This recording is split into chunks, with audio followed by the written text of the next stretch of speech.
He stood frozen in the darkness of his own hallway, listening to the woman he loved destroy him with laughter. "Of course he doesn't know," she said into the phone, her voice dripping with amusement. "He's sweet, but clueless. Once the house is mine, he'll be back fixing toilets where he belongs."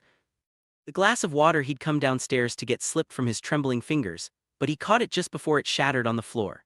His heart had already broken into 1,000 pieces, and there was no catching that. Everything he believed about love, about her, about the life they'd built together crumbled in those few cruel words, and he realized with devastating clarity that he'd been living in a beautiful lie. This is the story of a simple man who learned the hardest lesson of his life, and how the very thing meant to destroy him became the foundation of his resurrection. Let's go back to where it all began.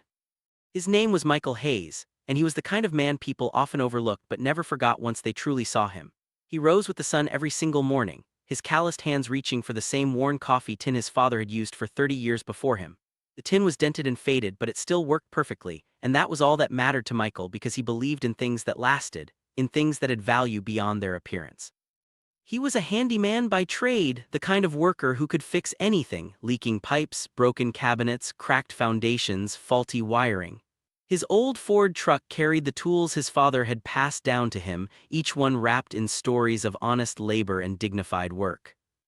Michael didn't have much in terms of money or possessions, but he had something far more valuable, something his father had instilled in him from childhood: the belief that respect doesn't cost a dime and that a man's worth isn't measured by his bank account but by his character and integrity. Every evening, after a long day of work that left his muscles aching and his clothes dusty, Michael would sit on the porch of his small rental home and feel a deep sense of satisfaction. He was tired, yes, but it was the good kind of tired, the kind that comes from knowing you've done honest work and helped people solve their problems. He lived simply, ate simply, and asked for nothing more than what he'd earned with his own two hands. And then, like a storm that appears suddenly on a clear day, she walked into his life and changed everything. Her name was Vanessa Wright, and she was everything Michael wasn't. Elegance wrapped in confidence, sophistication sewn into every word she spoke, beauty that seemed almost unreal in its perfection.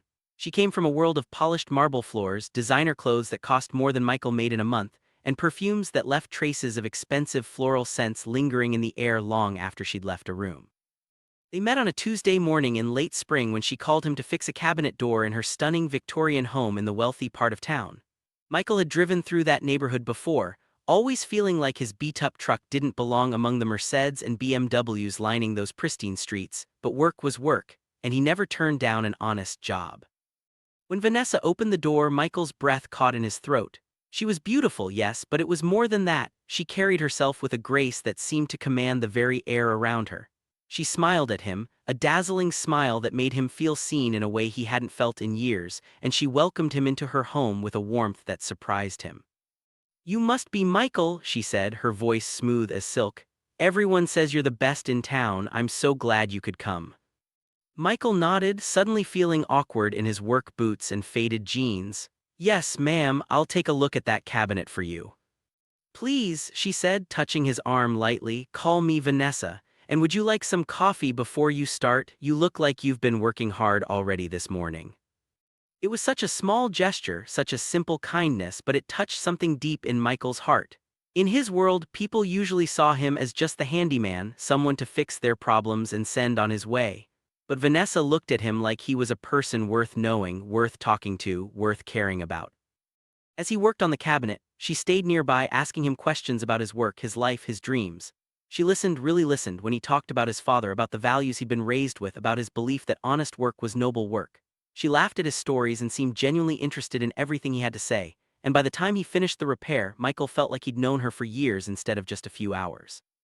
"You're different from what I expected," Vanessa said as he packed up his tools. "Most contractors just want to get in and out as quickly as possible, but you actually care about doing things right." Michael shrugged, embarrassed by the compliment. "My father always said if something's worth doing, it's worth doing well." "Your father sounds like he was a wise man," she said softly, and there was something in her eyes that made Michael's heart skip a beat. When he handed her the bill, she looked at it and shook her head. "This is too little for the quality of work you've done. Please, let me pay you what you're actually worth." She wrote him a check for nearly double his asking price, and when Michael tried to protest, she simply smiled and said, "Consider it an investment in meeting someone genuine in this fake world." That was the beginning. Over the next few weeks, Vanessa called Michael back to her home again and again. First, it was to fix a leaking faucet, then to repair a loose railing, then to install new shelves in her study. Each time she would have coffee ready, would sit and talk with him while he worked, would make him feel like he was more than just hired help. The conversations grew longer and more personal. She told him about her lonely life in that big house, about how exhausting it was to always maintain appearances in her social circle, about how refreshing it was to talk to someone who was real and unpretentious. Michael found himself looking forward to her calls, found himself thinking about her smile during his other jobs, found himself falling for this incredible woman who seemed to see something valuable in him that others had missed. Hey my people, if you're already feeling the tension building in this story, do me a huge favor, drop a like on this video and comment where in the world you're watching from. This story gets deeper and darker and you're going to want to be here for every twist and turn. Don't forget to subscribe so you can join the storytelling family, because we're just getting started with Michael's journey and trust me, you won't believe where this goes. Now let's get back to Michael, because his whole world was about to shift in ways he never saw coming. The phone calls started coming more frequently, but they weren't about repairs anymore. Vanessa would call just to talk, just to hear his voice, just to share moments of her day with him. She invited him to dinner at an expensive restaurant, insisting that she wanted to thank him properly for all his help.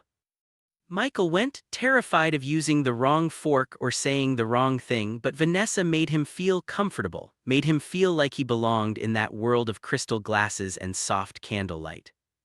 "You're so different from the men I usually meet," she told him over dessert, her hand reaching across the table to touch his. "They're all about money and status and what they can get from you, but you're genuine, you're kind, you're real." Michael felt his face flush with emotion. "I'm just a simple guy, Vanessa, I don't know if I belong in your world." "Maybe," she said, her eyes locking onto his with an intensity that made his pulse race. "I don't belong in that world either. Maybe I've been waiting for someone like you to show me there's something better." The relationship blossomed quickly, too quickly, but Michael was too caught up in the whirlwind to notice the warning signs. His friends expressed concern, telling him to slow down, reminding him that she came from a completely different background. His buddy James, who'd known him since childhood, pulled him aside one evening and said, "Mike, I love you like a brother, but this seems too good to be true. Women like her don't usually go for guys like us, just be careful, okay?"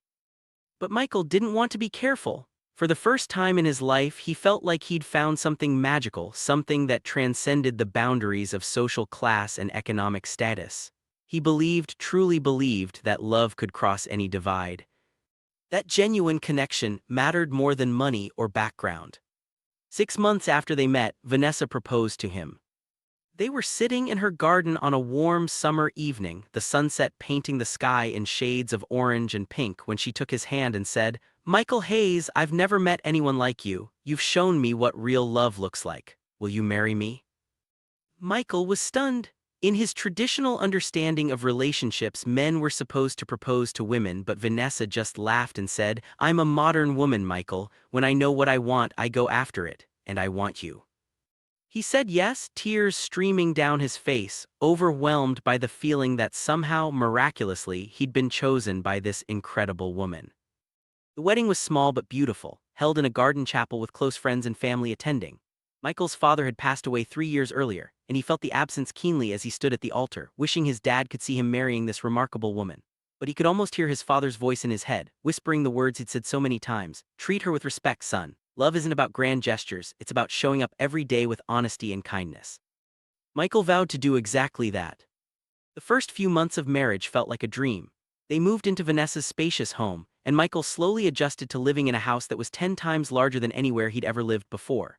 The lifestyle was dazzling: fancy dinner parties with Vanessa's wealthy friends, expensive clothes that she insisted on buying for him, cultural events at galleries and theaters that Michael had never imagined attending. But slowly, almost imperceptibly, things began to change. It started with small comments, jokes that seemed harmless at first. During a dinner party, one of Vanessa's friends asked what Michael did for a living, and Vanessa laughed and said, "Oh, Michael's my handyman. He's great with his hands in more ways than one." Everyone laughed and Michael smiled along, but something about the way she said it made him feel small, like she was reducing him to his occupation rather than seeing him as a whole person.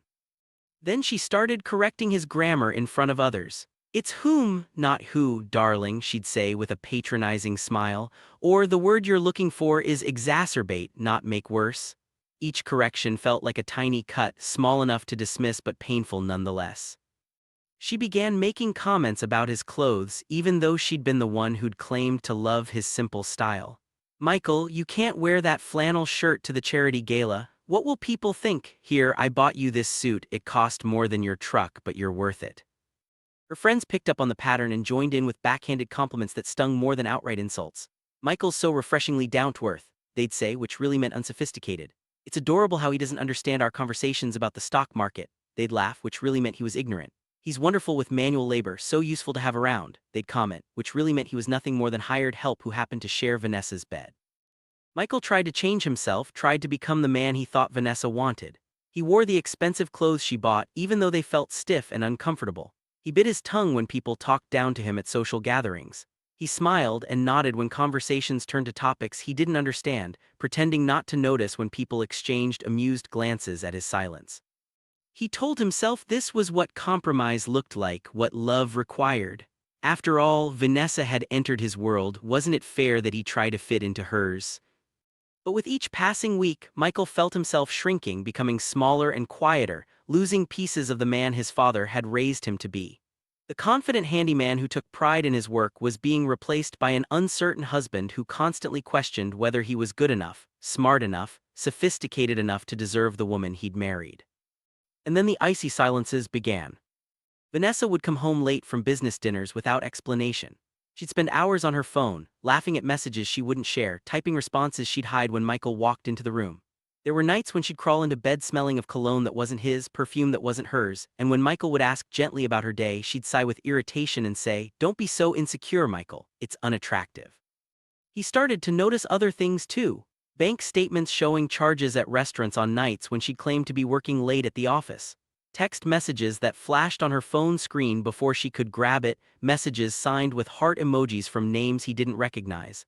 Unexplained absences that stretched from hours into entire afternoons. Every time Michael tried to bring up his concerns, Vanessa would deflect with practiced ease. "You're being paranoid," she'd say with a dismissive wave of her hand.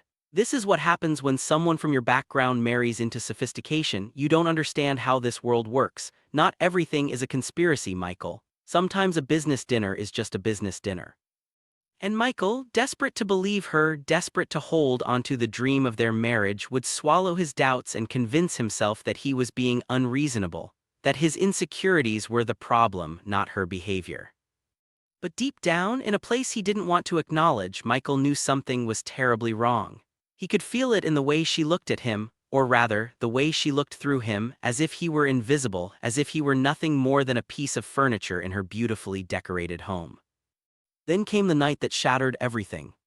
Michael woke up thirsty around 2 in the morning, his throat dry from the air conditioning. Vanessa wasn't beside him in bed, which wasn't unusual anymore. She often stayed up late working in her study. He slipped out of bed quietly and headed downstairs to the kitchen, moving through the dark house with the careful steps of someone trying not to disturb anyone.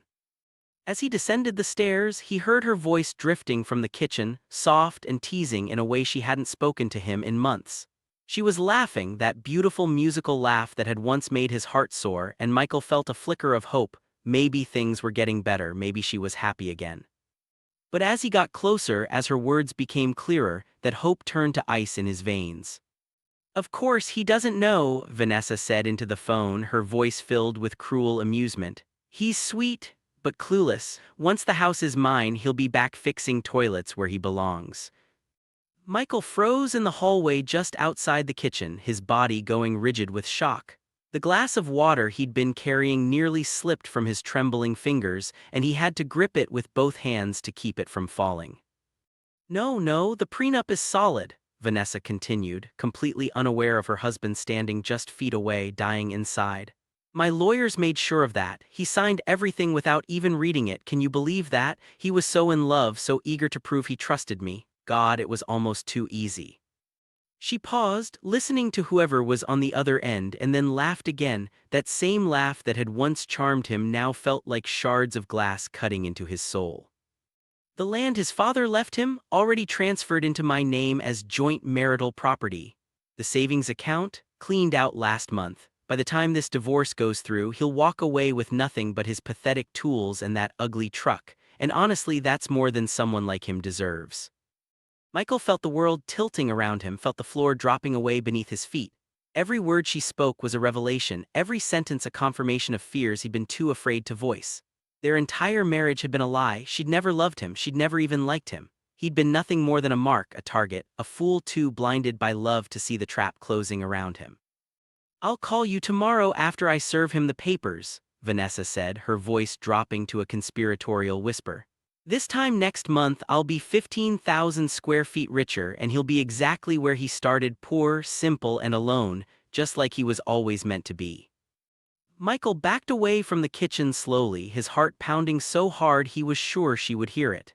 He made it back upstairs without her noticing, climbed into bed with shaking limbs, and stared at the ceiling for the rest of the night. His mind racing through every moment of their relationship, recontextualizing every smile, every touch, every word of affection as calculated manipulation. When dawn finally broke through the curtains, Michael hadn't slept at all. He'd spent those dark hours crying silently, then getting angry, then cycling through denial and acceptance and grief. By the time Vanessa woke up beside him, stretching lazily and offering him a sweet good morning kiss like nothing had happened, Michael had made a decision. He wouldn't reveal what he'd heard. He couldn't, because he needed to know exactly how far she would go, needed to see this performance through to its bitter end. And most importantly, he needed time to think, to plan, to figure out how to survive what was coming. So he kissed her back, told her he loved her, and went to work like it was any other day. But everything had changed, everything. Was Michael's entire life about to be stolen from under him by the woman he'd trusted with his heart? He was about to find out just how deep her betrayal went, and the truth would break him before it could ever set him free. Michael spent the next week living in a nightmare that nobody else could see. Every morning he woke up beside the woman who was plotting his destruction, and every morning he had to pretend that his world hadn't already ended. He had to smile when she kissed him goodbye, had to respond to her text messages with heart emojis, had to sit across from her at dinner and make small talk while his insides were screaming with rage and grief and betrayal so deep it felt like drowning. It was the hardest performance of his life, and the worst part was that Vanessa had no idea she was being watched, studied, seen for exactly what she was. She continued her charade with perfect precision, playing the role of loving wife during the day while Michael now knew she was counting down the hours until she could destroy him and walk away with everything he had.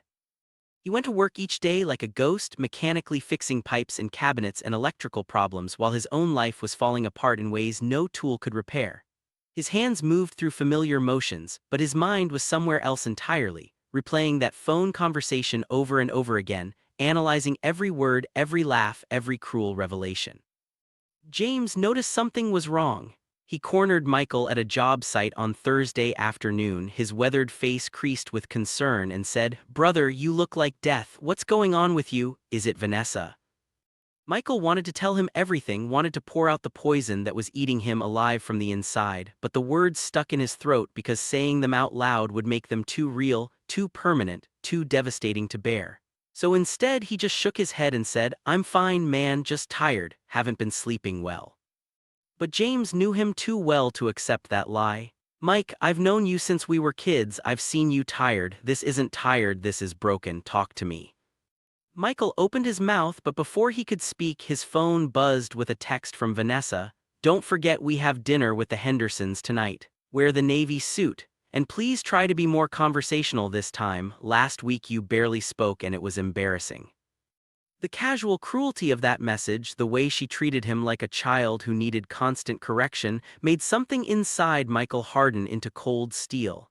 He looked at James and said quietly, "I'll be okay, I just need to handle some things on my own right now."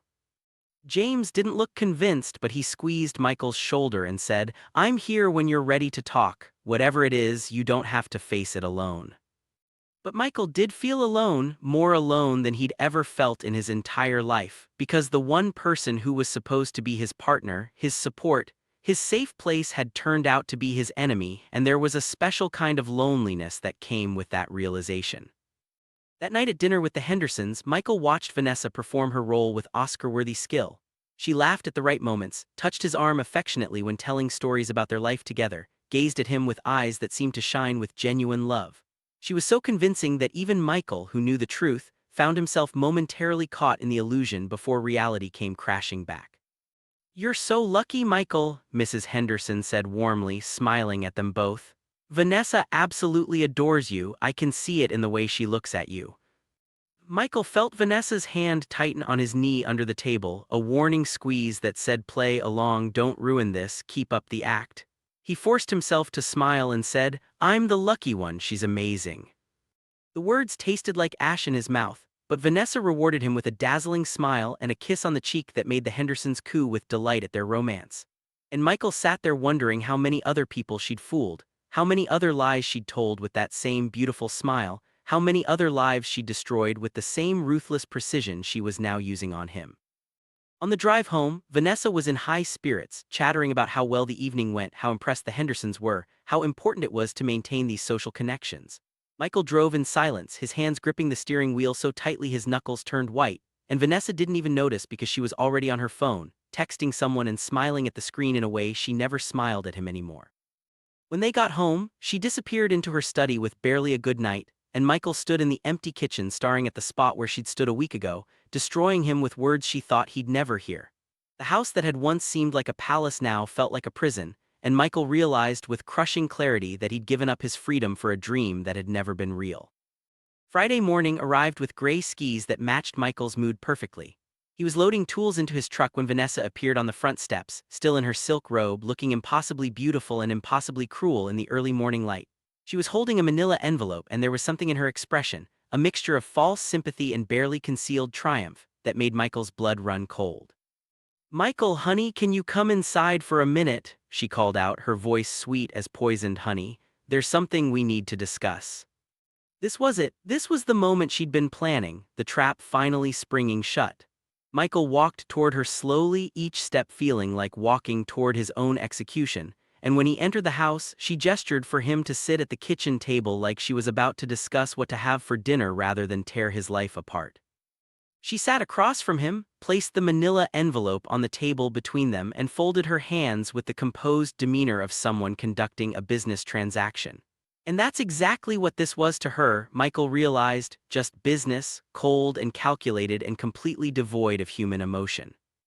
"Michael, I think we both know this marriage hasn't been working for a while now," Vanessa began, her voice calm and measured like she was reading from a script she'd practiced. "We come from different worlds and honestly I don't think we're compatible long-term. I've tried to make this work, I really have, but I can't keep pretending that we're happy when we're clearly not." Michael stared at her, this woman who'd promised to love him forever, who'd convinced him that their differences didn't matter, who'd made him believe he was worthy of being loved. He wanted to rage at her, wanted to tell her he knew exactly what she was doing and why, but something held him back, some instinct that told him to stay quiet, to let her reveal the full extent of her betrayal, to see just how far she'd go. "I've had my attorney draw up divorce papers," Vanessa continued, sliding the envelope across the table toward him. "I think you'll find the terms are fair. You'll keep your truck and your tools, of course, but the house, the savings account, and the property your father left you, those will remain with me as part of the marital assets division. It's all very standard in cases like this." "Cases like this?" She said it so casually, like divorcing someone and taking everything they had was just a normal Tuesday activity, like destroying a person's life was as simple as ordering coffee. Michael opened the envelope with trembling fingers and scanned the documents inside. Every word confirmed what he'd heard on that phone call. The house he'd believed they'd built a life in together, hers. The savings account he'd contributed to every month. Putting aside money from every job emptied and claimed as hers. The land his father had left him, the last tangible connection to the man who'd raised him, transferred into her name as joint marital property and now being claimed entirely by her. She'd taken everything, legally, methodically, perfectly. And she'd done it all while smiling at him, kissing him, pretending to love him. "I know this is difficult," Vanessa said, and Michael almost laughed at the fake sympathy in her voice, at the way she was still performing concern even now when the mask should have come off completely. "But I think it's best if we handle this quickly and cleanly. No need to drag things out and make them messier than they need to be." Messy for whom, Michael wondered. Messy for her, who wanted to walk away with her prize without any complications, or messy for him, whose entire life was being dismantled piece by piece. Hey fam, if you're feeling the intensity of Michael's pain right now, I need you to show some love to this story. Hit that like button and drop a comment telling me if you've ever trusted someone who turned out to be completely different than who they claim to be. Your stories matter and they remind us we're not alone in these experiences. Subscribe to the channel because episode 3 is going to reveal things you won't see coming, and you'll want to be here for every moment. Now let's get back to Michael, because what happened next would set everything in motion. Michael looked at the papers, then at Vanessa, then back at the papers. His mind was racing through options, through possible responses, through ways to fight back against this calculated destruction. But what could he do? She'd planned everything perfectly, covered every legal angle, made sure that by the time he realized what was happening, it would be too late to stop it. "Where do I sign?" he asked quietly, his voice barely above a whisper. Vanessa's eyes lit up with surprise and relief. She'd expected resistance, maybe even a fight, but Michael's quiet surrender caught her off guard. She quickly recovered her composure and pointed to several places throughout the document, watching with barely concealed satisfaction as Michael signed his name on each line, legally agreeing to give up everything he owned. When he finished, she gathered the papers with efficient movements and stood up, already mentally moving on to whatever came next in her life. "I'll have my attorney file these today," she said briskly. "You can stay in the house for another week while you find somewhere to go. I think that's more than generous considering." Considering what? Michael wanted to ask. Considering she'd systematically stolen his life? Considering she'd married him under false pretenses and manipulated him for months? Considering she'd never loved him at all? But he said nothing, just nodded numbly, and Vanessa took his silence as acceptance. She actually smiled then, a genuine smile of triumph, and said something that would haunt Michael for days to come. "You'll bounce back," she said casually, as if she were commenting on the weather. "You've got your pride and your tools, that should be enough for someone like you." Someone like you? The words hung in the air like a slap, revealing exactly what she'd always thought of him, exactly how little he'd meant to her, exactly how beneath her she'd always considered him to be. Then she laughed, that same beautiful, musical laugh that had charmed him when they first met, that had made him believe in fairy tales and love across social divides. But now it sounded like mockery, like the cruelest joke ever told, like the soundtrack to his complete humiliation. She walked toward the door, already on her phone scheduling lunch with friends, probably the same friends she'd complained to about being stuck with the handyman, probably the same people who'd helped her plan this whole con from the beginning. She paused at the threshold and glanced back at him one last time. "Oh, and Michael," she said sweetly, "don't worry about trying to fight this in court. My attorney is the best in the state, and honestly you can't afford anyone who could even come close to matching him. It's better to just accept things as they are and move on with your life." Then she was gone, leaving Michael sitting alone at the kitchen table with his signature drying on documents that had just legally stolen his future. For a long time, Michael didn't move. He couldn't. The weight of what had just happened pressed down on him like a physical force, making it hard to breathe, hard to think, hard to do anything except sit there and try to process the magnitude of his loss. He'd lost his home, his savings, his land, his dignity, and his faith in love, all in the span of one conversation. Everything his father had worked for, everything Michael himself had built through years of honest labor, gone, taken by a woman who'd never cared about him at all, who'd seen him as nothing more than an easy mark, a simple man too stupid to see through her performance. The cruelest part wasn't even the money or the property. It was the realization that she'd never loved him, not even a little bit, not even at the beginning. Every kiss had been calculated, every smile had been fake, every word of affection had been part of an elaborate con designed to get close enough to take everything he had. Their entire relationship had been a lie, which meant the man he'd become in that relationship, the man who'd changed himself to fit her world, had been a lie too. Michael finally stood up on shaking legs and walked through the house one last time, seeing it now for what it truly was, not a home but a crime scene. The beautiful furniture, the expensive art, the pristine decor, all of it was evidence of a trap well laid, a con successfully executed, a life efficiently destroyed. He made it to his truck before the tears came, hot and angry and mixed with a grief so profound it felt like dying. He sat in the driver's seat with his head in his hands and cried like he hadn't cried since his father's funeral, mourning not just what he'd lost but who he'd lost. The optimistic man who believed in love, the trusting man who thought good intentions and honest work were enough, the hopeful man who dared to dream that someone like Vanessa could actually love someone like him. That man was gone now, destroyed as thoroughly as everything else Vanessa had touched. Michael drove aimlessly for hours. his old truck carrying him through familiar streets that now felt foreign, past houses where he'd done honest work for honest people, through the town where he'd grown up believing that character mattered more than money. Every landmark was a reminder of who he used to be, and every mile took him further from any hope of getting that person back. By the time sunset painted the sky in shades of orange and red, Michael found himself at the cemetery where his father was buried. He hadn't planned to come here, his grief had simply guided him to the one place that still felt safe, the one person who'd never betrayed him, even though that person was 6 feet underground. Michael knelt beside the simple headstone that bore his father's name and dates, and for the first time since that devastating phone call, he spoke out loud about what was happening. "Dad, I messed up," he whispered, his voice breaking. "You warned me to be careful with my trust and I gave it away to someone who didn't deserve it. You left me that land, saved that money, tried to give me a foundation to build on, and I let her take it all. I'm sorry, I'm so sorry." The wind rustled through the trees overhead, and Michael could almost hear his father's voice telling him that mistakes are part of being human, that falling down isn't failure as long as you find a way to get back up. But right now, getting back up seemed impossible because Vanessa hadn't just knocked him down. She'd systematically dismantled every support structure in his life, leaving him with nothing to hold on to as he fell. Days blurred together after that. Michael moved out of the house and into a cheap motel room that smelled of cigarettes and desperation, surrounded by the few possessions Vanessa had allowed him to keep. His tools, his clothes, his truck, his father's coffee tin, these were the remnants of his former life, the scraps left after the feast. He tried to work, but his heart wasn't in it anymore. Customers would call with jobs, and Michael would show up and go through the motions, but the satisfaction he'd once felt was gone, replaced by a hollow numbness that made everything feel pointless. What was the point of honest work when dishonest people could just take the fruits of that work whenever they wanted? What was the point of building anything when it could all be stolen with a smile and a signature? James visited him at the motel on a rainy Tuesday evening.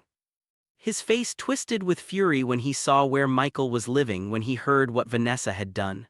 "Sue her," James demanded, packing the small room like a caged animal. "Take her to court, fight back, you can't just let her get away with this."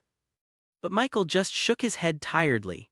"She's got expensive lawyers, James, I can barely afford this motel room. What am I supposed to do, represent myself and hope for justice? The system doesn't work that way, it works for people like her, people with money and power and connections, not for people like me."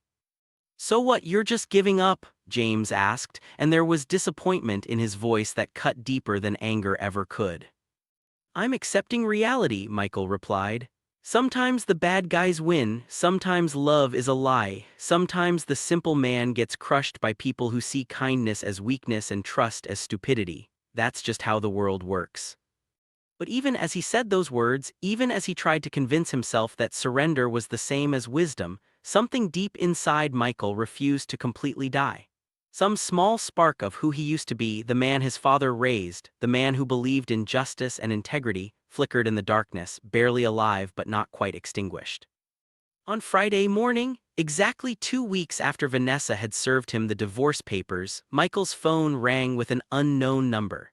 He almost didn't answer because he couldn't imagine who would be calling him or why anyone would want to talk to the man who'd lost everything. But something made him pick up, and a gravelly voice on the other end said, "Is this Michael Hayes, son of Robert Hayes?" "Yes," Michael answered cautiously. "Who's this?"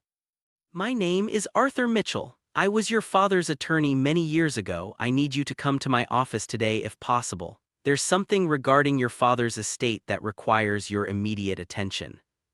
Michael felt a flicker of confusion. His father's estate had been settled years ago, just that small piece of land that Vanessa had now taken as part of the divorce. What could possibly be left to discuss? "I don't understand," Michael said slowly. "My father's estate was just some land. Everything was handled after he passed." There was a pause on the other end, and then Arthur Mitchell said something that made Michael's heart skip a beat. "Mr. Hayes, I think you'd better come in. There are things about your father's estate that you don't know, things that change everything. Can you be here within the hour?" Michael stared at his phone after the call ended, his mind racing with questions and possibilities. What could his father have left that Michael didn't know about? What could possibly change anything now that Vanessa had already taken it all? Was this going to be one more disappointment in a life that had become nothing but disappointments? Or was this the moment when everything Michael thought he knew about his situation was about to be turned completely upside down? Michael sat in the waiting room of Arthur Mitchell's law office, his worn work boots looking out of place on the plush carpet, his calloused hands fidgeting nervously in his lap. The office was located in the old part of downtown, housed in a building that had probably stood for 100 years, with wooden floors that creaked and walls lined with law books that looked like they'd been there just as long. Everything about this place felt different from the sleek modern office where Vanessa's attorney worked. There was no marble, no pretentious art, no receptionist looking down her nose at him. Just quiet dignity, old furniture that had been built to last, and a sense that real work happened here, not just expensive performances. An elderly secretary with kind eyes smiled at him from behind her desk and said, "Mr. Mitchell will see you now, dear. Don't be nervous, he's got good news for you." Good news? Michael couldn't remember the last time those two words had applied to his life, and he couldn't imagine what good news could possibly exist in his current situation. He stood on shaking legs and walked toward the office door, each step feeling like walking into the unknown, into a future he couldn't predict or control. Arthur Mitchell was a man in his 70s with silver hair, sharp eyes that had seen decades of human nature at its best and worst, and hands marked with age spots that spoke of a lifetime of hard work. He stood when Michael entered, extending his hand with genuine warmth, and gestured for Michael to sit in the leather chair across from his desk. "Thank you for coming so quickly, Michael," Arthur said, his voice carrying the weight of importance. "I know this must be confusing for you, but I promise everything will make sense shortly. First, let me say how sorry I am about your recent divorce. Word travels in legal circles, and when I heard what Vanessa Wright's attorney was claiming, I knew it was time to contact you." Michael shifted uncomfortably in his chair, embarrassed that his humiliation had become gossip among lawyers. "I don't understand what this has to do with my father's estate, Mr. Mitchell. He passed away 3 years ago and everything was settled. There was just the land and my ex-wife, she took that in the divorce." Arthur's expression darkened with something that looked like anger mixed with sadness. "That's precisely why I called you here, son. Your father was my client for over 30 years, and he was one of the finest men I ever had the privilege of knowing. Before he died, he came to see me with very specific instructions about his estate, instructions that were meant to protect you from exactly the kind of situation you're currently facing." Michael's heart began to pound in his chest, a mix of hope and fear and confusion making it hard to breathe properly. "What kind of instructions?" Arthur reached into a drawer and pulled out an old manila folder, the kind that had been filed away carefully and waiting for the right moment to be opened. He placed it on the desk between them with a reverence that suggested whatever was inside mattered deeply. "Your father knew something you didn't know, Michael. That land he left you, the 20 acres on the edge of town that everyone always said was worthless, too rocky and remote to farm or develop, your father discovered something about it shortly before he died. He had it surveyed by a geological team, and they found substantial lithium deposits beneath the surface." Michael stared at Arthur, unable to process what he was hearing. Lithium. He knew enough from news reports and occasional conversations to understand that lithium was valuable, that it was used in batteries for electric vehicles and technology, that companies were desperately searching for domestic sources. But his father's land, the worthless property everyone had dismissed. "I don't understand," Michael whispered. "If the land was valuable, why didn't my father tell me? Why did he let me think it was just empty acres?" Arthur's expression softened with sympathy. "Because your father was dying, Michael. Cancer was eating him alive, and he knew he didn't have much time. He also knew that you were young, barely 20 years old when he passed, and he worried about what might happen if you suddenly had access to significant wealth. He'd seen too many young people destroyed by money they weren't ready to handle, watched inheritance tear families apart, and turn good people into targets for manipulation." The words hit Michael like a physical blow because they described exactly what had happened. He'd been targeted, manipulated, destroyed by someone who'd seen him as nothing more than an easy path to money. His father had tried to protect him from exactly that, and somehow it had happened anyway. "So what did he do?" Michael asked, his voice breaking. Arthur opened the folder carefully and pulled out several documents, spreading them across the desk like pieces of a puzzle that was finally coming together. "Your father set up a trust with very specific conditions. The land was to be transferred to you upon his death, yes, but the knowledge of its true value was to be withheld until you either turned 35 years old or went through a divorce, whichever came first." He believed that by 35 you'd be mature enough to handle wealth responsibly, and if you divorced before then, well, he wanted to make sure you had protection and resources to rebuild your life. Michael felt tears burning in his eyes as the full weight of his father's foresight hit him. Even in death, even from beyond the grave, his father had been trying to protect him, trying to ensure that his son would be okay no matter what life threw at him. It was the most profound act of love Michael had ever experienced, and it broke something open inside him that had been locked tight since that terrible phone call. "How much?" Michael asked quietly. Almost afraid to hear the answer, "How much is the land worth?" Arthur pulled out an official appraisal document, recent and stamped with multiple geological and financial assessments, and slid it across the desk. Michael's eyes scanned the page, searching for the number, and when he found it, his breath caught in his throat so sharply he started coughing. $12 million. The land that Vanessa had mocked, that she'd claimed as worthless property only valuable because it came with the marriage, that she'd taken from him with such casual cruelty, it was worth $12 million. "There's more," Arthur said gently, giving Michael a moment to absorb the shock. "Your father also set up a separate trust fund, money he'd been saving and investing carefully for years. He lived simply, as you know, putting away every extra dollar he earned. That trust was also designed to activate under the same conditions, your 35th birthday or a divorce. That fund currently holds approximately $3 million. Michael couldn't speak. He couldn't breathe. He couldn't do anything except stare at the documents in front of him, seeing numbers that seemed impossible, feeling his entire understanding of reality shift and reform into something completely different. $15 million. He wasn't broke. He wasn't destroyed. He wasn't the pathetic, broken man living in a motel room with nothing but tools and an old truck. He was wealthy, genuinely, substantially wealthy, and Vanessa had no idea. "The divorce papers your ex-wife filed claim the land as marital property," Arthur continued, his voice taking on a harder edge now, the tone of a lawyer preparing for battle. "But she's wrong. The land was held in trust, never officially transferred into your name until the divorce proceedings began. Legally, it was never marital property because it wasn't technically yours during the marriage. It belonged to your father's trust until the divorce triggered the transfer conditions. She has no legal claim to it whatsoever." Michael looked up at Arthur with eyes full of tears and something that might have been the beginning of hope. "So she can't take it, she can't take any of this." "Not a single penny," Arthur confirmed with satisfaction. "Moreover, because the trust also contained detailed documentation of the land's value and your father's intentions, we can prove that any claims she makes about deserving compensation are baseless. Your father protected you completely, Michael. He made sure that no matter what happened, you'd have the resources to build a real life." The relief that flooded through Michael was so intense it felt like a physical sensation, like warm water washing away months of cold despair. But mixed with that relief was something else, a deep, aching grief for the father who'd loved him enough to plan for contingencies he'd never lived to see, who'd worked hard and saved carefully and thought about his son's future even as his own life was ending. "Hey my people, if this revelation is hitting you as hard as it's hitting Michael right now, I need you to do something for me. Smash that like button and drop a comment telling me what you think is going to happen when Vanessa finds out about this money. This story is about to take a turn that nobody sees coming, and you'll want to be subscribed to catch every moment of what happens next.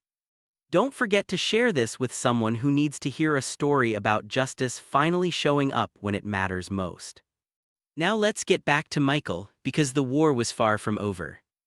Michael wiped his eyes with the back of his hand, trying to compose himself, trying to process the magnitude of what he just learned. When does the final divorce hearing happen? When will she find out? Arthur checked his calendar and said, 2 weeks from today. Your ex-wife's attorney has filed for an expedited hearing, probably hoping to push this through before you have time to mount any kind of defense. They have no idea what's coming. 2 weeks? Michael had 2 weeks to prepare, 2 weeks to get himself together, 2 weeks to decide what kind of man he wanted to be when he walked into that courtroom and faced the woman who'd tried to destroy him. "I need you to do something for me," Michael said, his voice stronger now, more certain than it had been in months. "I need you to keep this quiet until the hearing. Don't file any paperwork that might alert her attorney to what we know. Let her walk into that courtroom thinking she's already won." Arthur smiled, a sharp smile that spoke of decades spent fighting courtroom battles. "I was hoping you'd say that. There's a particular satisfaction in watching people like her realize they've miscalculated, that they've underestimated someone they should have treated with respect. Your father would be proud of how you're handling this." Michael stood to leave, shaking Arthur's hand with genuine gratitude, but before he could walk out, the old attorney said something that stopped him in his tracks. "Your father left you a letter," Arthur said quietly, pulling an envelope from the folder, an envelope that had been sealed for 3 years, waiting for this exact moment. "He asked me to give it to you when the trust was activated. He wanted you to hear from him directly in his own words about why he did what he did." Michael took the envelope with trembling hands, his father's handwriting on the front bringing fresh tears to his eyes. He couldn't open it here, not in this office with Arthur watching. This was something private, something sacred, something that needed to happen in a moment when Michael could fully feel the weight of his father's love without trying to hold himself together for anyone else's benefit. He drove back to his motel room in a daze, the envelope sitting on the passenger seat like a precious artifact. And when he finally closed the door behind him and sat on the worn bedspread, he opened it carefully, reverently, like he was unwrapping the most important gift he'd ever receive. His father's handwriting filled 2 pages, written in the careful script of a man who chose his words thoughtfully, who understood that these words might be the last conversation he'd ever have with his son. "My dear son Michael, if you're reading this, then I'm gone and you've either reached your 35th birthday or you've gone through a divorce. I'm hoping for the former, but I planned for both because life has taught me that we can't predict what challenges our children will face. I need you to know something important. The land I left you isn't worthless. I know that's what everyone in town thinks, what I let everyone believe, but I discovered something about that property shortly before I got sick. There's lithium beneath the surface, lots of it. A mining company approached me with preliminary surveys and the value is substantial, more money than either of us ever dreamed of having. I didn't tell you while I was alive for a reason. You were so young, son, barely out of your teens when I got my diagnosis, and I watched you grieve my illness in ways that broke my heart. I wanted to tell you that you'd be okay, that you'd have resources to build a good life, but I also knew that sudden wealth changes people. It makes them targets. It makes them question who really cares about them versus who cares about their money. So I made a choice. I set up a trust that would protect you until you were either old enough to handle wealth wisely or until you needed it because life had knocked you down. If you're reading this because of a divorce, then my heart aches for you, son. I know what it's like to trust someone who doesn't deserve it, to give your heart to someone who breaks it. Your mother left me when you were just a baby, walked away for reasons I never fully understood, and it took me years to learn that her leaving wasn't about my worth. It was about her inability to appreciate what she had. If someone has hurt you, if someone has tried to take everything from you and leave you broken, I want you to know this. Your worth isn't measured in gold or granite or anything that can be bought or sold. It's measured in your patience, your values, your integrity, and your belief in who you are at your core. The money I'm leaving you is substantial, but it's not what defines you. It's a tool, nothing more. Use it to build a life that would make me proud, not a life of excess and showing off, but a life of purpose and meaning. Help people who need help. Create opportunities for people who have been overlooked. Be the kind of man who uses his resources to lift others up rather than set himself above them. I raised you to be kind, to work hard, to treat people with respect regardless of their station in life. Don't let money change those values. Don't let wealth make you forget where you came from or who you really are. And one more thing, son, don't waste this gift on revenge. If someone has wronged you, the best response isn't to destroy them but to build something so meaningful that their betrayal becomes irrelevant. Live well, love authentically, create beauty in the world. That's the kind of victory that actually matters. I love you more than I ever knew how to say when I was alive. I'm proud of the man you've become, and I'll be watching over you from wherever I end up, hoping that this letter finds you in a moment when you need to hear that you're not alone, that you're loved, and that you're going to be okay. Your father always, Robert Hayes. Michael read the letter 3 times, tears streaming down his face, his father's words washing over him like a benediction. The man who'd raised him, who'd taught him everything about integrity and character, had been protecting him even in death, planning for contingencies he'd never see, making sure his son would have the resources to survive whatever storms life brought. But more than the money, more than the land or the trust fund, what hit Michael hardest was his father's understanding of exactly what he'd be feeling in this moment. The pain of betrayal, the temptation toward revenge, the struggle to remember who he really was when someone had tried so hard to convince him he was worthless. His father had known, had anticipated, had addressed it all with wisdom that could only come from having walked a similar path. Michael carefully folded the letter and placed it in the coffee tin his father had left him. the tin that had traveled from his father's kitchen to his own to this shabby motel room. It felt right, keeping his father's final words in the same container that had held his father's coffee every morning, creating a connection between the practical ritual of daily life and the profound depth of paternal love. For the first time since that devastating phone call, Michael felt something other than despair. He felt clarity, he felt purpose, he felt like maybe, just maybe, he could survive this after all. But he also felt something darker, something his father had warned against in the letter, the burning desire to see Vanessa's face when she realized she'd miscalculated, when she understood that the simple man she'd mocked was standing on a fortune she'd never be able to touch.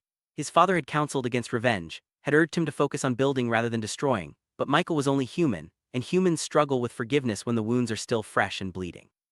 Over the next 2 weeks, Michael threw himself into preparation for the hearing. He met with Arthur Mitchell multiple times, going over every detail of the trust, every piece of documentation, every legal argument they'd present.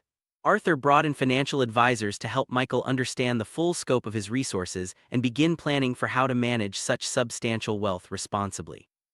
The mining company is eager to negotiate, Arthur explained during one meeting. They want to begin extraction as soon as possible and they're willing to pay premium rates for the rights. But there's also the option of maintaining ownership and taking a percentage of profits long-term, which could be even more lucrative over time. Michael listened carefully, trying to absorb information about mineral rights and profit-sharing agreements and long-term investment strategies, concepts that would have seemed impossible just weeks ago when he'd been living in a motel room thinking his life was over.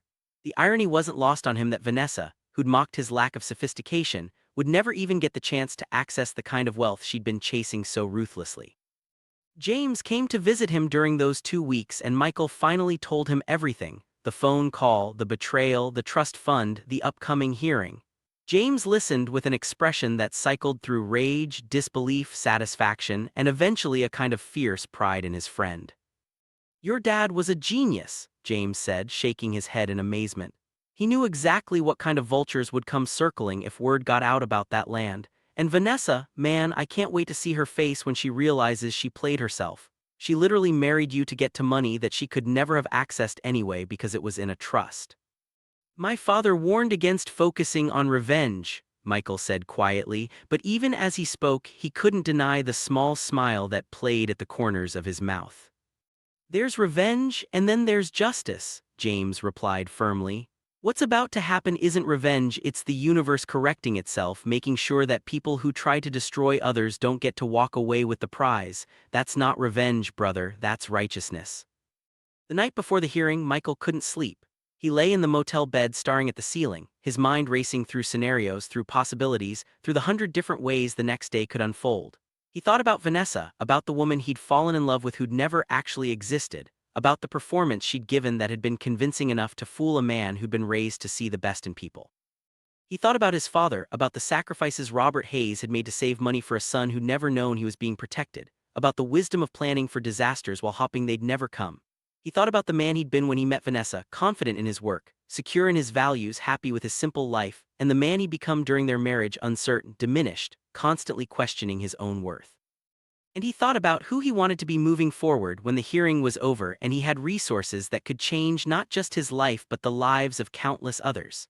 His father's letter had pointed him toward purpose over revenge, toward building rather than destroying, toward using wealth as a tool for good rather than a weapon or a shield. But first, before he could move forward, he had to face the woman who'd tried to destroy him. He had to stand in that courtroom and watch her discover that her carefully laid trap had caught nothing, that her elaborate con had failed, that the simple man she'd underestimated had been protected by a father whose love transcended death itself. Would Vanessa break when she realized the magnitude of her miscalculation? Or would she fight back with even more vicious determination, refusing to accept that she'd been beaten at her own game? Michael was about to find out, and nothing could prepare him for the moment when a predator realizes she's become the prey. The courtroom was smaller than Michael had imagined it would be, but somehow that made everything feel more intense, more intimate, more inescapable. Every sound echoed off the wood-paneled walls, the shuffle of papers, the clearing of throats, the nervous tapping of feet against the floor. The morning sun streamed through high windows, casting long shadows that seemed to divide the room into territories of light and darkness, and Michael couldn't help but feel like he was standing at the edge of something monumental, something that would define the rest of his life. He sat beside Arthur Mitchell at the defendant's table, his hands folded carefully in his lap to keep them from shaking, his heart pounding so hard he could feel it in his throat. He'd worn his best clothes, not the expensive suit Vanessa had bought him, which he'd left behind in that house along with everything else she'd tried to make him become, but a simple navy blazer and dress pants that his father would have approved of. He wanted to look respectable without pretending to be something he wasn't, wanted to face this moment as himself rather than as someone's project or puppet. Across the aisle, Vanessa sat with her attorney, Marcus Whitmore, a man whose reputation for ruthlessness was legendary in legal circles, and whose hourly rate probably exceeded what Michael used to make in a month. Vanessa looked stunning, as always dressed in an elegant silk dress that probably cost thousands of dollars, her hair styled perfectly, her makeup applied with precision that made her look like she'd stepped out of a magazine. She radiated confidence, leaning back in her chair with the relaxed posture of someone who'd already won, occasionally whispering to her attorney and laughing softly at private jokes. She looked over at Michael once, just once, and her eyes held such contempt, such smug superiority, such absolute certainty that he was about to be humiliated in the most public way possible.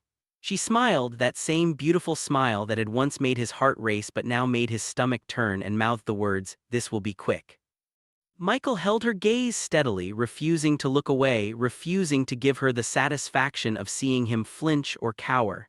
He thought about his father's letter. About the words that had reminded him of his worth, about the man he was supposed to be regardless of what anyone else believed. And for the first time since this nightmare began, Michael felt something shift inside him, not anger, not even satisfaction, but a quiet, unshakable certainty that he was exactly where he needed to be. The bailiff called the court to order, and Judge Helena Morrison entered the courtroom with the brisk efficiency of someone who'd presided over thousands of cases and had little patience for theatrics or games. She was a woman in her 60s, with sharp eyes that seemed to miss nothing and a reputation for fairness that made her respected by attorneys on both sides of any case. She took her seat, surveyed the courtroom with one sweeping glance, and opened the file in front of her. "We're here for the dissolution of marriage between Vanessa Wright and Michael Hayes," Judge Morrison stated, her voice clear and authoritative. "I've reviewed the preliminary filings. Mr. Whitmore, you may present your client's petition." Marcus Whitmore stood with practiced grace, every movement calculated for maximum effect, every word prepared to paint a picture that would serve his client's interests. "Thank you, Your Honor. This is a straightforward case of marital asset division following an irretrievably broken marriage. My client, Ms. Wright, entered this union in good faith, contributing significantly to the household finances and overall quality of life.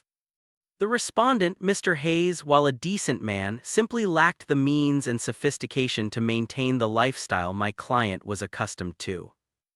Michael felt the sting of those words, the casual cruelty of reducing his entire worth to his bank account and education level, but he remained still, remembering Arthur's advice to show no reaction, to let them build their case before the foundation collapsed beneath them. The marital assets include a home valued at approximately $800,000, a savings account containing $32,000, and a parcel of land, approximately 20 acres, that was transferred into the marriage as Mr. Hayes's contribution, Whitmore continued, his tone suggesting these assets were modest at best. "My client is seeking full ownership of the home and the savings account, as well as the land, which she rightfully claims as marital property. In exchange, Mr. Hayes will retain his vehicle and personal tools, which we believe is more than fair given his modest contributions during the marriage." Vanessa nodded along with her attorney's presentation, her expression sympathetic in a way that made Michael's blood boil. She was performing again, playing the role of the reasonable ex-wife who was being generous to the poor, simple man she'd unfortunately married. She even managed to look sad about the divorce, as if she were the one who'd been disappointed rather than the architect of a calculated con. "Additionally," Whitmore added, "my client is requesting compensation of $50,000 for emotional distress caused by the dissolution of the marriage, given the significant adjustment she'll need to make returning to a lifestyle more aligned with her actual station in life." Emotional distress? Michael almost laughed at the audacity of it. She wanted him to pay her for the emotional distress of divorcing him after she'd systematically stolen everything he owned. The performance was so brazen, so shameless, that it almost bordered on impressive in its complete lack of conscience. Judge Morrison made notes as Whitmore spoke, her expression neutral, giving nothing away about her thoughts on the petition. When he finished and sat down with a satisfied smile, she turned her attention to Arthur Mitchell. "Mr. Mitchell, your response." Arthur stood slowly, and Michael could see the gleam in the old attorney's eyes, the look of a lawyer who'd been waiting for this exact moment, who had information that would detonate like a bomb in this carefully controlled courtroom. He gathered his papers with deliberate care, letting the silence stretch just long enough to make everyone lean forward slightly, waiting to hear what he could possibly say in defense of a man who appeared to have nothing. "Your Honor," Arthur began, his voice calm but carrying an edge that suggested storms were coming. "The petition presented by Mr. Whitmore is based on a fundamentally flawed understanding of the assets in question. While it's true that Mr. Hayes was married to Ms. Wright for approximately 1 year, and while it's true that he owned very little in terms of liquid assets at the time of the marriage, there are critical facts about his financial situation that Ms. Wright and her attorney are either unaware of or deliberately misrepresenting." Vanessa's smile faltered slightly, just a flicker of uncertainty crossing her face before she smoothed it away and whispered something to her attorney. Whitmore looked annoyed but not concerned, probably assuming this was just a desperate attempt to complicate what seemed like an open and shut case. "The land in question, the 20 acres that Ms. Wright claims as marital property, was never actually owned by Mr. Hayes during the marriage," Arthur continued, and now he had everyone's full attention. "It was held in a trust established by Mr. Hayes's late father, Robert Hayes, with very specific conditions for transfer of ownership. The land was to remain in trust until Mr. Hayes either reached his 35th birthday or went through a divorce, at which point ownership would transfer to him along with the revelation of the land's true value." Judge Morrison's eyebrows rose slightly, the first sign of real interest she'd shown. "The land's true value, what exactly are you suggesting, Mr. Mitchell?" "I'm suggesting, Your Honor, that the land Ms. Wright has claimed as worthless rocky acres unsuitable for farming or development is actually worth approximately $12 million due to substantial lithium deposits that were discovered and verified before Mr. Hayes's father passed away." The courtroom erupted. Whitmore shot to his feet, his face flushing red with anger or shock or both. "Your Honor, this is absurd. We've had that land appraised and there's no indication of any mineral deposits of value." "That's because the geological surveys were kept confidential as part of the trust arrangement," Arthur replied smoothly, pulling documents from his briefcase with the flourish of a magician revealing the trick. "I have the original survey reports, the mining company's preliminary offers, and the complete trust documentation showing that Robert Hayes specifically designed this arrangement to protect his son from exactly the kind of exploitation Ms. Wright has attempted." Vanessa had gone pale, her carefully maintained composure cracking like ice under pressure. She grabbed her attorney's arm, whispering urgently, her eyes wide with something that looked like panic or disbelief or the dawning horror of someone realizing they'd made a catastrophic miscalculation. "Hey fam, if you're feeling the intensity of this courtroom showdown, I need you to show this story some love right now. Hit that like button and drop a comment telling me if you think Vanessa deserves what's coming to her. This moment has been building since the very beginning, and you won't believe how this plays out. Make sure you're subscribed because episode 5 is going to blow your mind with twists you never saw coming." Now let's get back to the courtroom, because Vanessa's perfect plan was about to completely fall apart. Judge Morrison held up her hand for silence, her expression now intensely focused as she examined the documents Arthur was submitting. "Mr. Mitchell, you're saying this land was never marital property because it was held in trust during the entire duration of the marriage." "Exactly, Your Honor," Arthur confirmed. "The trust conditions were triggered by the divorce filing itself, meaning ownership only transferred to Mr. Hayes after the marriage was already dissolving. Ms. Wright has no legal claim to this property whatsoever, regardless of her assertions that it was part of marital assets." Whitmore was frantically flipping through papers, searching for some argument, some loophole, some way to salvage what was rapidly becoming a disaster for his client. "Your Honor, even if the land itself wasn't marital property, surely my client is entitled to some compensation given that she entered this marriage under the understanding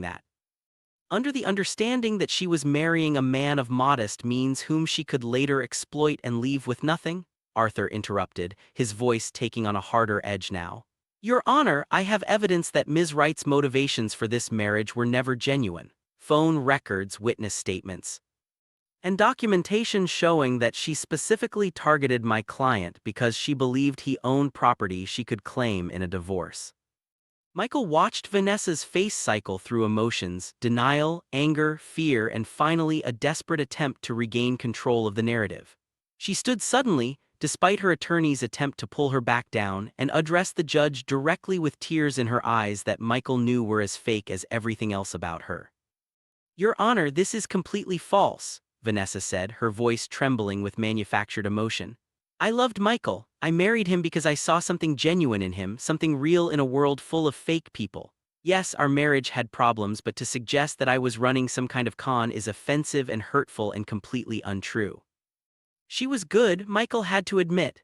Even knowing what he knew, even having heard her laughing about her plans on that phone call, he could almost believe the hurt in her voice, the tears threatening to spill down her cheeks, the wounded innocence of someone being falsely accused. Almost. But Judge Morrison had been on the bench for decades, and she'd seen every kind of performance, every variety of manipulation, every shade of truth and lies that people brought into her courtroom. She looked at Vanessa with an expression that suggested she wasn't impressed by the tears or the theatrics. "Ms. Wright, please sit down," Judge Morrison said firmly. "Mr. Mitchell, do you have this evidence you mentioned, or are you making accusations without foundation?" Arthur pulled out another folder, this one containing phone records, bank statements, and most damning of all, a recording of a conversation between Vanessa and a friend, where she explicitly discussed her plan to marry Michael for his land and then divorce him quickly to claim the property. Michael hadn't known Arthur had obtained this evidence, hadn't realized how thoroughly the old attorney had investigated Vanessa's activities, and he felt a surge of gratitude for his father's wisdom in choosing such a thorough, careful lawyer to protect his interests. As Arthur played the recording in the courtroom, Vanessa's voice filled the space, cold, calculating, laughing about how easy it was to manipulate the handyman, discussing strategies for getting Michael to sign documents without reading them, mocking his trust and simplicity. It was devastating, damning, and impossible to explain away or dismiss. The woman sitting across the courtroom was no longer the confident, elegant figure who'd entered that morning. Vanessa had shrunk into her chair, her face ashen, her hands trembling visibly as she realized that every secret she'd thought was safe, every plan she'd thought was hidden, had been exposed in the most public and humiliating way possible. Whitmore looked like he wanted to crawl under the table. "Your Honor, I was not aware of any of this. My client represented the situation completely differently, and I would never have taken this case if I'd known." "Mr. Whitmore, we'll discuss your due diligence later," Judge Morrison said sharply. "Right now, I want to understand the full financial picture. Mr. Mitchell, you mentioned $12 million from the land. Is there anything else the court should know about Mr. Hayes's financial situation?" Arthur smiled, and Michael could see the satisfaction in that smile, the pleasure of revealing the final piece of information that would complete Vanessa's downfall. "Yes, Your Honor. In addition to the land, Robert Hayes also established a trust fund for his son, carefully saved and invested over many years. That trust fund, which also activated upon the divorce filing, currently contains approximately $3 million. The silence in the courtroom was absolute, broken only by a strangled sound from Vanessa that might have been a sob or a gasp or the sound of someone's entire world collapsing around them. She looked at Michael with an expression he'd never seen before, pure, undiluted shock mixed with horror and disbelief, and the dawning realization that she'd destroyed her own life in her attempt to destroy his. $15 million, Judge Morrison said slowly, looking at Michael with new interest, as if seeing him for the first time as something other than a poor handyman caught in a bad divorce. "Mr. Hayes, were you aware of these trusts during your marriage?" Michael spoke for the first time, his voice quiet but steady. "No, Your Honor. My father died 3 years ago, and I thought his entire estate was just that land everyone said was worthless. I had no idea about the lithium deposits or the trust fund until after my wife served me with divorce papers. I found out the same week she was trying to take everything from me." Judge Morrison looked at Vanessa with an expression that could have frozen fire. "Ms. Wright, I've been presiding over divorce cases for 23 years, and I've seen many varieties of human behavior in these proceedings. I've seen people fight over money, over children, over principle. But I have rarely seen such a calculated, cold-blooded attempt to defraud someone under the guise of marriage. The evidence presented here suggests that you entered this marriage with the specific intent of stealing property you believe to be valuable, and that you systematically manipulated your husband for the purpose of enriching yourself. Vanessa tried to speak, but no words came out. Her attorney had given up trying to defend her and was simply staring at his own papers, probably already thinking about how to distance himself from this disaster. The petition for division of marital assets is denied in its entirety, Judge Morrison declared, her gavel punctuating each word like a gunshot. The land in question was never marital property and remains solely in Mr. Hayes's ownership. The home and savings account, which were both primarily funded by Ms. Wright prior to the marriage, will remain with her. The request for $50,000 in compensation for emotional distress is not only denied but borders on frivolous given the evidence of fraud presented here. Each word hit Vanessa like a physical blow, and Michael watched as the woman who'd once seemed so powerful, so untouchable, so certain of her victory crumbled before his eyes. She was crying now, real tears this time, tears of genuine distress as she realized she'd gambled everything on a con that had failed spectacularly. Furthermore, Judge Morrison continued, her voice carrying the weight of righteous authority, I am referring this case to the district attorney's office for investigation into possible fraud charges. Ms. Wright, you may wish to consult with a criminal defense attorney in addition to your divorce counsel. Vanessa made a sound like a wounded animal, and Michael felt something unexpected. Not satisfaction or revenge or triumph, but a deep, aching sadness for what could have been if she'd been genuine, if she'd actually loved him, if their marriage had been real instead of an elaborate theft disguised as romance. This court is adjourned, Judge Morrison said, bringing her gavel down with finality. For a moment, nobody moved. The weight of what had just happened seemed to hang in the air like smoke, making it hard to breathe, hard to process, hard to believe it was real. Then Arthur was shaking Michael's hand, congratulating him, telling him they'd need to meet soon to discuss next steps, but Michael was barely listening because his eyes were locked on Vanessa. She was standing now, gathering her things with shaking hands, refusing to look at him or anyone else, her entire body radiating devastation and defeat. Her attorney was speaking to her urgently, probably warning her not to say anything that could be used against her in potential criminal proceedings, but she wasn't responding, wasn't even acknowledging his presence. As she turned to leave, she finally met Michael's eyes one last time. Her face was streaked with tears that had destroyed her perfect makeup, her expression raw and broken in a way he'd never seen before. She opened her mouth as if to speak, as if there were words that could somehow undo the damage or explain the inexplicable or bridge the chasm between them. Michael, she started, her voice cracking with emotion that might have been genuine or might have been just another performance. I didn't mean, we can work this out, we can fix this, it doesn't have to end like this. And in that moment, Michael had a choice. He could rage at her, could tell her exactly how much damage she'd done and how completely she'd betrayed him. He could be cruel in return, could mock her the way she'd mocked him, could make her feel as small and worthless as she'd made him feel. He could embrace revenge and let it poison whatever healing might be possible. But he thought about his father's letter. About the warning against letting bitterness define him, about the call to build rather than destroy. And he realized that Vanessa had already lost everything that mattered, her reputation, her schemes, her carefully constructed life of manipulation and exploitation. She would face criminal charges, social humiliation, and the knowledge that her greed had cost her any chance at genuine happiness. She had destroyed herself more completely than Michael ever could. So instead of anger, instead of cruelty, instead of revenge, Michael simply said, You made your choice, Vanessa. Every step of the way you chose deception over honesty, manipulation over love, greed over integrity. I'm not going to work anything out with you because there's nothing real to work with. There never was, you made sure of that. He paused, seeing her face crumple further, seeing the full weight of her actions finally hitting her with devastating clarity. I hope you find what you're looking for someday, I really do, but you won't find it by taking from others or pretending to be someone you're not, and you definitely won't find it with me. Then he turned away, leaving her standing there in the wreckage of her own making, and walked out of the courtroom with Arthur beside him. The sunlight outside was bright and warm, and Michael took a deep breath of air that tasted like freedom, like possibility, like the first moment of a life that was finally, truly his own. How do you feel? Arthur asked quietly as they stood on the courthouse steps. Michael considered the question carefully. He didn't feel triumphant or vindicated or even particularly satisfied.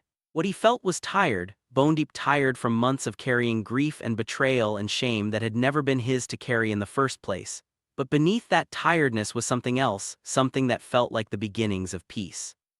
"I feel like I survived," Michael said finally. "Like I went through something that was meant to break me and I'm still here, still standing, still myself. That's enough for now."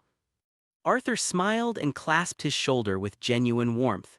"Your father would be proud of how you handled yourself in there. You could have been vindictive, could have pushed for criminal charges yourself, could have made her suffer even more than she already is. But you took the high road just like Robert would have wanted."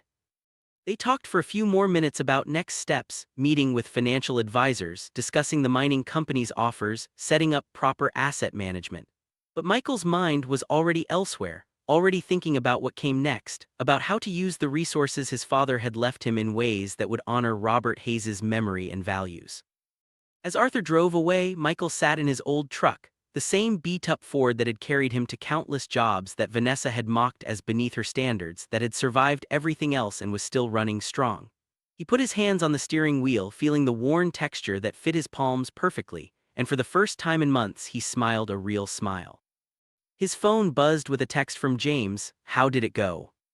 Michael typed back, "I'll tell you everything over dinner, my treat." And James, "I'm going to be okay, better than okay, actually, I'm going to be free." But even as he sent that message, even as he started the truck and pulled away from the courthouse, Michael knew that freedom came with responsibility. He had resources now, substantial resources, and how he used them would define the man he became after this nightmare ended. Would he build something meaningful with his father's gift, something that helped others and created lasting good in the world? Or would wealth change him in ways he couldn't predict, turning him into someone his father wouldn't recognize? Michael didn't have all the answers yet, but he was about to discover that having money solved some problems while creating entirely new ones nobody had warned him about. 3 months after the courtroom reckoning, Michael stood on the land his father had left him and watched the sunrise paint the sky in shades of amber and rose. The early morning air was crisp and clean, carrying the sounds of machinery in the distance, the voices of workers beginning their day, the hum of activity that signaled something new being built on ground that had been dismissed as worthless for so long. Everything had changed, and yet in the ways that mattered most, Michael was determined that nothing would change at all. The mining company had made their offer, more generous than even the original appraisal suggested, and Michael had negotiated terms that would provide him with steady income for decades while also ensuring environmental protections and fair wages for the workers who'd extract the lithium. Arthur had handled most of the complex legal maneuvering, but Michael had insisted on being involved in every decision because this wasn't just business. This was his father's legacy, and he refused to treat it carelessly. But the money, substantial as it was, had become less about numbers in a bank account and more about possibilities, about doors that had opened to futures Michael had never imagined. And with those possibilities came questions that kept him awake at night, wrestling with choices that would define not just his own life but potentially the lives of countless others. He'd moved out of the motel 3 weeks after the hearing, but not into some mansion or luxury apartment. Instead, he'd bought a modest house on the edge of town, comfortable, well-built, with a workshop in the back where he could still work with his hands when he needed to feel grounded. His old truck still sat in the driveway, and though friends kept suggesting he upgrade to something newer, something that reflected his changed circumstances, Michael couldn't bring himself to part with the vehicle that had carried him through the worst days of his life. "You know you're allowed to enjoy nice things, right?" James had said just last week, shaking his head at Michael's continued insistence on living simply. "You've got $15 million, brother. Nobody would judge you for buying a decent car or staying in a nice hotel when you travel." But Michael wasn't afraid of judgment, he was afraid of forgetting. Afraid that comfort would dull the memory of what it felt like to have nothing, that wealth would create distance between him and the people whose struggles he understood because he'd lived them himself, that money would change him in subtle ways until he became someone his father wouldn't recognize. So he lived carefully, spending thoughtfully, always conscious of the difference between needs and wants, between building something meaningful and just accumulating possessions. And slowly, with Arthur's guidance and advice from people he'd come to trust, Michael had begun using his resources to create something that felt like purpose. The first project had been establishing a scholarship fund for kids from working-class families who wanted to learn trades, plumbing, electrical work, carpentry, all the hands-on skills that society often dismissed as less valuable than college degrees, but that kept communities functioning and provided honest livelihoods. Michael had funded 5 full scholarships in the first year, covering not just tuition but also tools, supplies, and living expenses, because he remembered what it was like to start with nothing and how much difference a little support could make.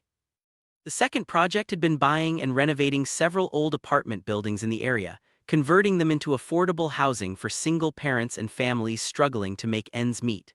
He'd hired local contractors for the work, paying fair wages and insisting on quality materials because cheap shortcuts always cost more in the long run. The rents were set below market rate but high enough to cover maintenance and taxes, creating sustainability rather than charity, dignity rather than dependence. There had been a shelter for domestic violence survivors, a community center offering free childcare for working parents, a partnership with local high schools to provide summer jobs that paid living wages rather than exploiting teenage labor. Each project had been chosen carefully, researched thoroughly, designed to create lasting impact rather than just making Michael feel good about writing checks.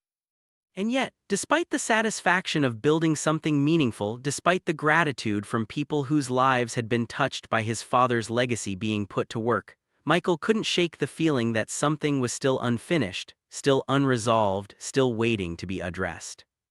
The truth was that healing wasn't linear and recovery didn't follow a predictable path. There were days when Michael felt strong and purposeful and grateful for having survived Vanessa's betrayal.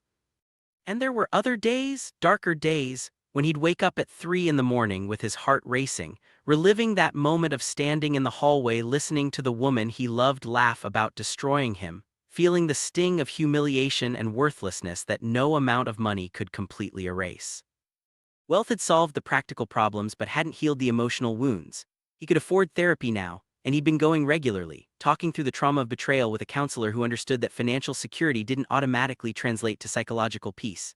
But the work was slow and difficult, requiring him to confront not just what Vanessa had done, but also why he'd been so vulnerable to her manipulation in the first place. "You weren't stupid for trusting her," his therapist, Dr. Sarah Chen, had told him during their last session. "You were raised to see the best in people, to believe that kindness deserves kindness in return. That's not a weakness, Michael, that's a strength that someone without conscience exploited. The problem was never with your trust. The problem was with her unworthiness of it."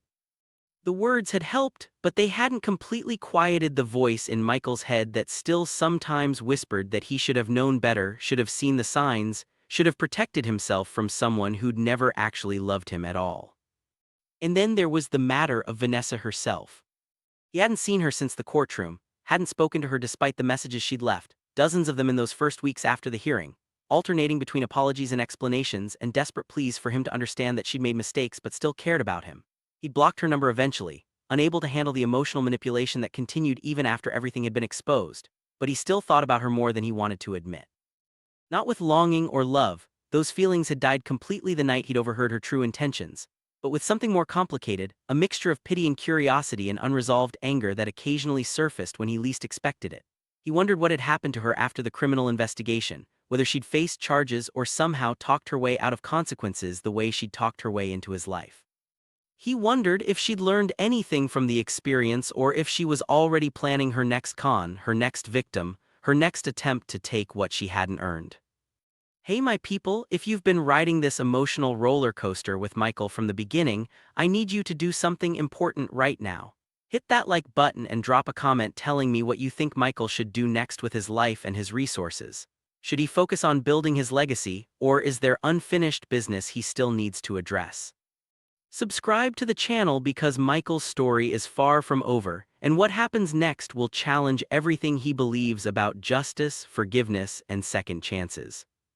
Now let's get back to Michael, because the past was about to collide with his present in ways nobody could have predicted. On a Tuesday afternoon in late autumn, Michael was at one of his housing projects overseeing some final renovations when his phone rang with a number he didn't recognize. He almost didn't answer. He'd learned to be cautious about unknown callers since news of his wealth had spread through town, but something made him pick up. Michael Hayes, a woman's voice asked, professional but carrying an undertone of urgency that immediately put him on alert. Yes, who's this? My name is Detective Lisa Rodriguez with the District Attorney's Office. I'm calling about the fraud investigation involving Vanessa Wright. Do you have a few minutes to talk? Michael's heart rate kicked up immediately, his body responding to the stress of hearing Vanessa's name even after months of trying to move past what she'd done. What about her? The investigation has revealed some information that we believe you should be aware of, Detective Rodriguez said carefully. Would you be willing to come down to the office? This isn't something I feel comfortable discussing over the phone. 2 hours later, Michael sat in a small conference room at the district attorney's office, his hands wrapped around a cup of coffee he hadn't touched, listening to Detective Rodriguez explain things that made his blood run cold. Mr. Hayes, you weren't Vanessa Wright's first victim, the detective said, sliding a folder across the table toward him. We've identified at least 3 other men over the past 7 years who were targeted in similar schemes. She'd meet them, typically men with modest means but some kind of property or assets, develop relationships, push for quick marriages, and then initiate divorces designed to strip them of everything they owned. Michael opened the folder with trembling hands, seeing photographs of men who looked eerily similar, working-class, genuine, kind-faced men who'd probably never imagined that someone would target them for their limited resources. Their stories were all variations of his own. Whirlwind romances, quick marriages, devastating betrayals, legal battles that had left them financially and emotionally ruined. What happened to them? Michael asked quietly, his voice rough with emotion. Detective Rodriguez's expression was grim. One lost his family's restaurant that had been in business for 40 years. Another lost a small construction company his father had built from nothing. The third one, she paused, and Michael could see the weight of what she was about to say in her eyes. The third one committed suicide 6 months after his divorce was finalized. Left a note saying he couldn't live with the shame of having lost everything his parents had worked for. The room spun around Michael and he had to close his eyes to keep from getting sick. That could have been him. If his father hadn't planned ahead, if the trust hadn't existed, if he'd actually lost everything the way Vanessa had intended, would he have survived the shame and despair? Or would he have ended up like that third man, so broken by betrayal that death seemed like the only escape? We're building a case for multiple counts of fraud, identity theft, and conspiracy, Rodriguez continued. With your testimony and the evidence from these other victims, we believe we can ensure she faces significant prison time, but I need to ask you something and I need you to be honest with me. Michael looked up at her, seeing genuine concern in the detective's face. Are you afraid of her? Rodriguez asked directly. Has she threatened you or attempted to contact you since the divorce? She's left messages, Michael admitted. Lots of them at first, trying to apologize or explain or convince me to give her another chance. I blocked her number and she stopped trying about a month ago, but threatened me? No, nothing like that. Rodriguez nodded, making notes. The reason I ask is because 2 of her previous victims reported harassment after their divorces, threatening calls, property damage, attempts to access their financial information. We need to make sure you're protected, especially as we move forward with prosecution. The idea that Vanessa might come after him again, might try to hurt him in new ways, sent a chill down Michael's spine. He'd thought the courthouse was the end of their story, that walking away from her had closed that chapter of his life permanently. But maybe he'd been naive again, maybe he'd underestimated just how dangerous someone without conscience could be when they faced consequences for their actions. There's one more thing, Rodriguez said, and something in her tone made Michael brace himself for another blow. We've been investigating Vanessa's background more thoroughly, and we discovered that Vanessa Wright isn't actually her real name. She was born Melissa Chen and she's wanted in 2 other states for similar fraud schemes. She's been running cons like this for over a decade, constantly changing identities, moving to new locations, targeting new victims. You getting away from her, that was the first time in her entire criminal career that someone escaped with their assets intact. Michael sat back in his chair, trying to process the magnitude of what he was hearing. The woman he'd married didn't just betray him, she was a professional predator who'd been doing this for years, leaving a trail of destroyed lives in her wake. Everything about her had been fabricated, her name, her background, her personality, all of it carefully constructed to appeal to the kind of man she'd targeted. He'd fallen in love with someone who'd never existed at all. We're going to need your full cooperation as we build this case, Rodriguez said gently, giving him time to absorb the information. Testimony. Financial records, any communication you still have from during your marriage. This is bigger than what happened to you, Michael. This is about stopping someone who's destroyed multiple lives and will continue destroying more if we don't put her away. Michael nodded slowly, understanding the weight of what was being asked of him. Testifying meant revisiting every painful detail of his relationship with Vanessa, meant standing in front of a courtroom again and reliving his humiliation publicly, meant potentially facing her in person and seeing the woman who'd systematically tried to destroy him. But it also meant justice, not just for himself but for the men who'd come before him, especially the one who hadn't survived the devastation she'd caused. It meant protecting future victims, preventing Vanessa from targeting another trusting person and leaving them broken in her wake. "I'll do whatever you need," Michael said firmly, his voice gaining strength as he spoke. "Whatever it takes to make sure she can't hurt anyone else the way she hurt those men, the way she hurt me." Rodriguez smiled with genuine respect. "Thank you, you're doing the right thing even though I know it's not going to be easy." As Michael left the district attorney's office that evening, his mind was churning with emotions too complex to untangle: anger at the scope of Vanessa's deception, grief for the other victims whose lives had been destroyed, fear about what testimony might require of him, and underneath it all, a strange kind of relief that his father's protection had saved him from a fate that had literally killed another man. He drove to the cemetery, something he'd been doing more frequently in recent months, finding comfort in the quiet space where his father rested. He sat on the grass beside the headstone, watching the sun set behind distant hills, and spoke out loud to the man who'd saved his life from beyond the grave. "Dad, I found out today that you didn't just save me financially," Michael said, his voice thick with emotion. "You saved my life. If I'd lost everything like Vanessa planned, if I'd been left with nothing but shame and failure, I don't know if I would have made it. One of her other victims didn't. He gave up because the weight was too much to carry." The wind rustled through nearby trees and Michael could almost feel his father's presence, almost hear Robert Hayes telling him that survival was its own form of strength, that every day Michael chose to keep going was a victory over the people who'd tried to break him. "They want me to testify against her," Michael continued, "to help build a case that'll hopefully put her in prison for a long time. I'm going to do it, but Dad, I'm scared. Not of her exactly, but of what it'll feel like to face her again, to stand up in front of everyone and talk about how completely I was fooled. My therapist says that testifying might actually help with healing, that speaking truth publicly can take away some of its power to hurt us privately. I hope she's right." He stayed there until full darkness fell, talking to his father about everything: the projects he was building, the people he was helping, the fears that still woke him in the middle of the night, the hope that slowly, gradually, he was becoming someone who could carry wealth without letting it corrupt him, who could help others without diminishing them, who could survive betrayal without becoming bitter. Finally, as stars began appearing overhead, Michael stood and placed his hand on his father's headstone one last time. "I love you, Dad. Thank you for everything. I'm trying to make you proud." The following weeks became a blur of preparation for Vanessa's trial. Michael met repeatedly with prosecutors, went over financial documents, recorded detailed statements about their relationship and marriage, and steeled himself for the moment when he'd have to face her in court again. The other victims, the two who'd survived her cons, had also agreed to testify, and Michael found himself connecting with them, sharing stories, recognizing himself in their experiences of betrayal and shame. The hardest part wasn't losing the money. One of them, a man named David who'd lost his restaurant, told Michael over coffee one afternoon. "It was feeling like an idiot for not seeing through her. Like everyone was looking at me thinking, how could you be so stupid? That shame, it's worse than the financial loss, you know." Michael knew exactly what he meant because he'd lived it, was still living it in some ways despite all the therapy and time that had passed. The fear that people judged him for being gullible, for falling for someone so completely false, for not protecting himself better, it was a weight that money couldn't lift and time couldn't completely erase. But talking with David and the other victim, a man named Marcus who'd lost his construction company, helped Michael understand that the shame belonged to Vanessa, not to them. They hadn't done anything wrong by trusting someone, by believing in love, by thinking that genuine connection was possible across social divides. She was the one who'd weaponized their decency, who'd turned their capacity for trust into a vulnerability to exploit.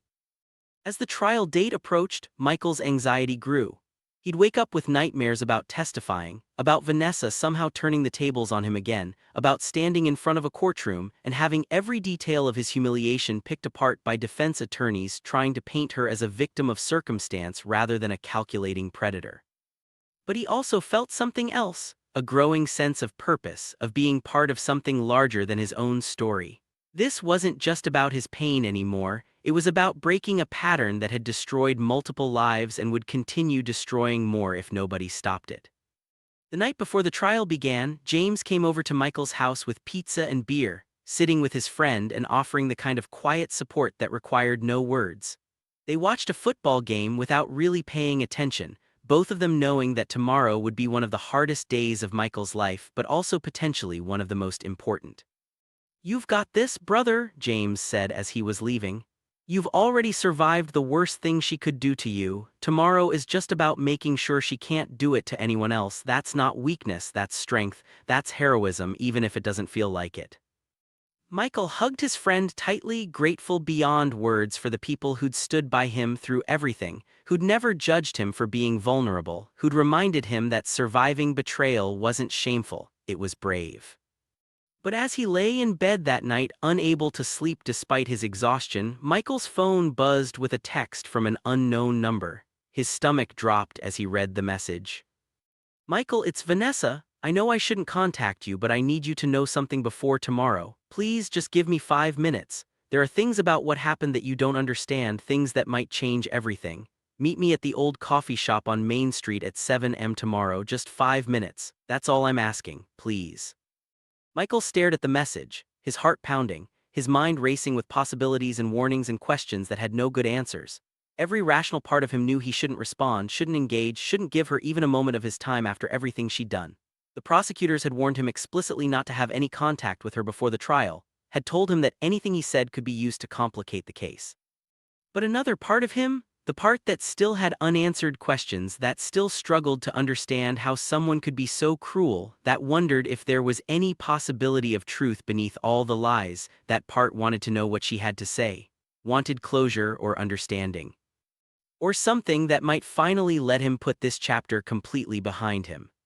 He typed and deleted half a dozen responses, his thumb hovering over the send button, his entire future feeling like it balanced on this decision.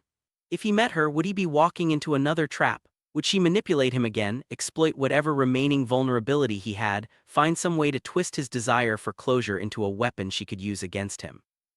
Or was there actually something she needed to tell him, something that might genuinely matter, something that would help him understand not just what she'd done but why, and whether any part of what they'd shared had ever been real?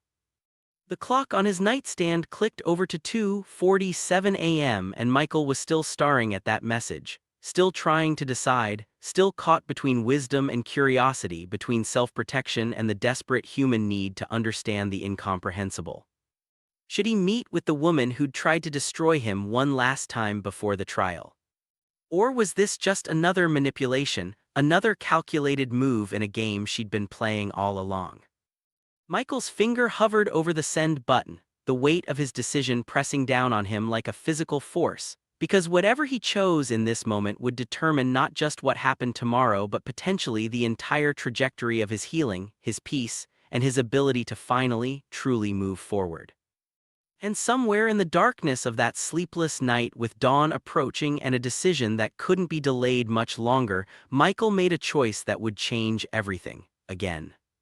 But whether that choice would set him free or trap him in Vanessa's web one final time remained to be seen. Because some stories don't have endings, they just have moments where everything hangs in balance, waiting to tip toward redemption or disaster, toward closure or continued chaos, toward peace or one more devastating betrayal that nobody saw coming. What did Michael decide? What secrets was Vanessa hiding that she claimed would change everything?